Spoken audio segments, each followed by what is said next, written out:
निर्मित किया है, जिसमें उसके बाद गीता की तरफ ध्यान आकर्षित करने की जिम्मेवारी मेरे पास आई है।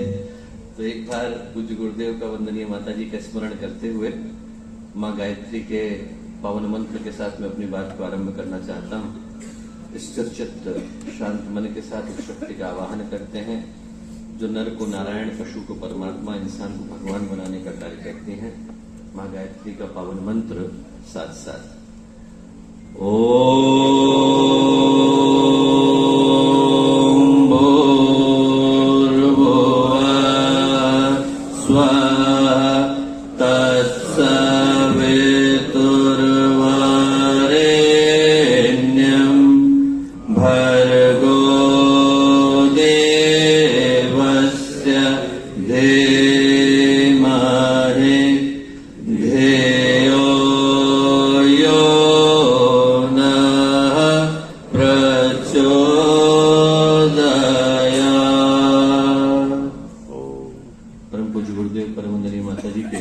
दिव्य संरक्षण में शिक्षक दिवस का ये पावन दिन, कुरुक्षेत्र गीता ज्ञान संस्थानम की ये पवित्र भूमि, आज के इस अलौकिक समारोह में जब हम लोग इस दिव्य लोकार्पण समारोह का हिस्सा बन रहे हैं, आज के शुभ अवसर पर इस कार्यक्रम के परम अध्यक्ष एक ऐसे व्यक्तित्व जिनके जीवन में हम लोग गीता के ज्ञान को साकार रूप में प्रतिष्ठित पाते हैं, हम लोगों के लिए अत्यंत ही आदरणीय, गायत्री परिवार के साथ एक अनन्य घनिष्ठ संबंध रखने वाले आदरणीय स्वामी ज्ञानानंद जी महाराज, यहाँ उपस्थित इस कार्यक्रम के मुख्य अतिथि, ज्ञान चिंतन चेतना हर दृष्टि से शिखर पर प्रतिष्ठित आदरणीय श्री घोषपोली जी भाई साहब, यहाँ उपस्थित मेरे अग्रज, एक बहुत ही गायत्री परिवार के साथ बहुत ही घनिष्ठ संबंध रखने वाले आदरणीय स्वामी रामदेव जी, यहाँ उपस्थित आदरणीय स्वामी परमात्मानंद जी जिनके साथ मेरा भातृवत संबंध वर्षों से रहा, आदरणीय श्री शेखावती भाई साहब, आदरणीय डॉक्टर त्रेहन जी, डॉक्टर चिंदर जी, आचार्य मनीष जी, यहाँ उपस्थित सभी विद्वजन, भाइयों बहनों, प्यारे मित्रों, हम लोग हिंदी में कहते हैं कि यदि ज्योतिष की दृष्टि से किसी कार्य को करने का समय उत्तम हो तो मुहूर्त कहलाता है। विज्ञान की दृष्टि से यदि किसी कार्य को करने का समय उत्तम हो तो प्रेसिजन कहलाता है। भाषा की दृष्टि से यदि किसी कार्य को करने का समय उत्तम हो तो सुयोग कहलाता है। और भावनाओं की दृष्टि से यदि कोई शुभ कार्य शुभ व्यक्तित्व के द्वारा शुभ स्थान पर शुभ तरीके से संपादित किया जाए तो सौभाग्य कहलाता है। और मेरी दृष्टि में आज का दिन कुरुक्षेत्र की पावन भूमि के लिए एक अलौकिक सौभाग्य को लेकर के आया है। आज जो प्रयत्न पुरुषार्थ आदरणीय स्वामी ज्ञानानंद जी महाराज के द्वारा कुरुक्षेत्र की इस भूमि पर वेदांता हॉस्पिटल के साथ मिलकर अभूतपूर्व तरीके से संपन्न किया गया, उसके लिए जितने भी शब्द कहे जाए उतने कम ही पड़ेंगे। मैं 15 करोड़ गायत्री परिजनों की ओर से, एक ऐसे गायत्री परिवार की ओर से जिसकी 80 देशों में शाखाएं 5000 केंद्रों में प्रतिष्ठित हैं, उनके प्रतिनिधि के रूप में आज जब यहाँ आकर के खड़ा हुआ हूँ तो मेरे हृदय का कोना कोना उनके प्रति भावना से नतमस्तक है, क्योंकि जो उपहार उनने कुरुक्षेत्र की इस पवित्र भूमि को प्रदान किया उसको मैं भारत के भविष्य का उपहार कह करके पुकार सकता हूँ। उनके प्रति हम लोगों का जो आदर है, सम्मान है, वो है भी इतना घनिष्ठ कि उनके द्वारा किए जा रहे प्रत्येक प्रयत्न को हम लोग इसी दृष्टि से देखते हैं, नापते हैं, तौलते हैं कि उसके द्वारा भारत के भविष्य का निर्माण हो रहा है। और मैं कहूँगा आप लोग सौभाग्यशाली है कि आज के दिन एक ऐसे समारोह का हिस्सा बन रहे हैं जिसके माध्यम से लोकार्पण तो एक ही हिस्सा है, पर यदि हम आहटों को महसूस करें तो हम महसूस कर सकते हैं कि ये समय भारत के जागरण का है, भारतीय संस्कृति के जागरण का है, भारतीय अस्मिता के जागरण। नजरें घुमा के यदि हम लोग देखें, चेहरे उठा करके देखें, आसमान की बुलंदियों को देखें, बदलती फिजाओं को देखें, तो महसूस कर सकेंगे कि भारत जाग रहा है। और न केवल भारत जाग रहा है बल्कि भारत दहाड़ भी रहा है। ये वो समय है जिस समय में भारत की भवितव्यता नए सिरे से लिखी जा रही है। ये भारत की डेस्टिनी कह लीजिए, नीति कह लीजिए, भविष्य कह लीजिए, भवितव्यता कह लीजिए कि जब भारत जागेगा तभी विश्व जागेगा।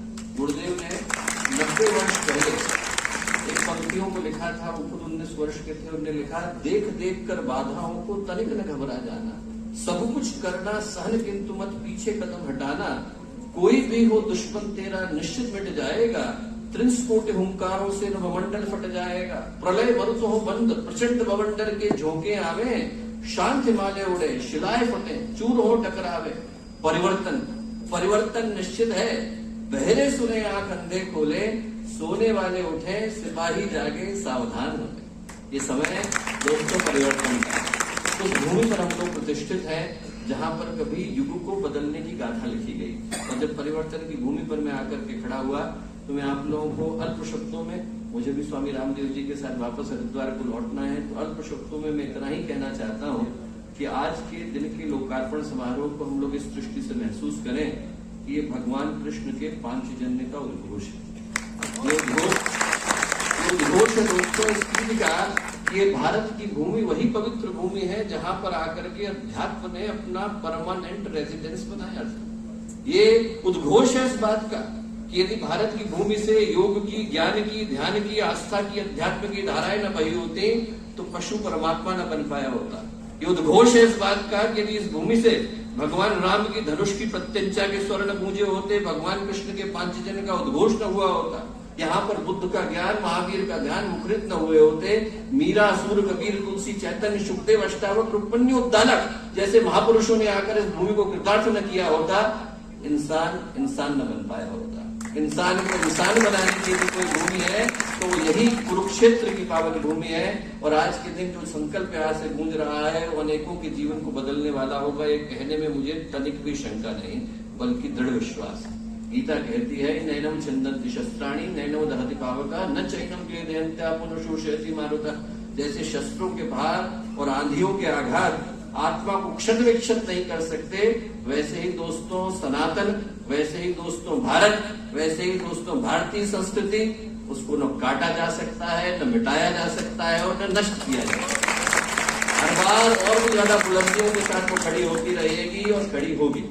अंत में एक छोटी कहानी के साथ बात को समाप्त करूंगा, क्योंकि गीता की भूमि है आचार्य स्वामी ज्ञानानंद जी की पवित्र भूमि, और इस भूमि पर हम लोग आज जब आकर के उपस्थित हुए तो एक छोटी कथा के साथ अपनी बात को समाप्त करता हूँ। कहानी भारत की प्रसिद्ध रानी अहिल्याबाई होलकर की है। अभी आदरणीय डॉक्टर साहब ने कहा था कि हैप्पीनेस के लिए कुछ कह करके जाएं, तो मुझे लगता है कि यही अकेला सूत्र सबके लिए काफी होगा। महिला अपनी बहुत ही ज्यादा एक प्रसिद्ध रानी अहिल्याबाई होलकर का जीवन लंबे समय के लिए युद्ध में लड़ने के लिए किया। गीता वो पढ़ना चाहती थी, पढ़ नहीं पाई। उनने अपने गुरु को बुलाया और ये कहा कि 29 वर्ष से मैं युद्ध में निरत रही हूँ, गीता पढ़ने का बड़ा मन था, गीता नहीं पढ़ पाई हूँ।